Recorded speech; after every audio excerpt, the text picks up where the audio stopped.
Mummy mummy పో బాబు వాడి ఇంట్లో ఉండాలి పో. ఛీ నేనేం మీ కొడుకు ఫ్రెండ్ కాదా? మరి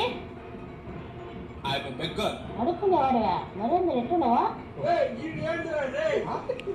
ఇంట్లో అడుక్కునేవాడు కంటే బయట అడుక్కునేవాడే బాగుండదు కదరా.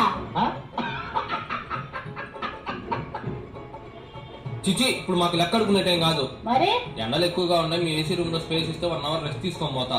ఊరకాయ మొత్తం పొద పుణ్యం ఇచ్చేసి పోతాలే. మా ఇంట్లో ఏసీ ఉందని నీకది తెలుసురా? ఒక్క మీ ఇంట్లో ఉండేదేంది? మొత్తం లిస్ట్ ప్రిపేర్ చేసుకున్నా. 1 నుంచి 2 వరకు మీ ఇంట్లో, తర్వాత అవర్ మీ వెనక ఇంట్లో, సీతయ్య ఇంట్లో అనమాట. నాకు టైం లేదు, తొందరగా చెప్పండి. ఆడ దొంగను చూసినట్టు చూస్తారు ఏంటండి? నాకు ఐడి కార్డు కూడా ఉంది. Best trusted month of beggar award కూడా వచ్చింది నాకు. నెలకు 1.5 lakhs శాలరీ. ₹1,00,000? బాబు బాబు నీకు పుణ్యం ఉంటుంది. మా ఎదవను కూడా మీ కంపెనీలో జాయిన్ చేస్తా బాబు. కొద్దిగా నా తల లేపండి. ఆ ఎదవకి ఫేస్ వాల్యూ లేదమ్మా, సెట్ అవ్వడా?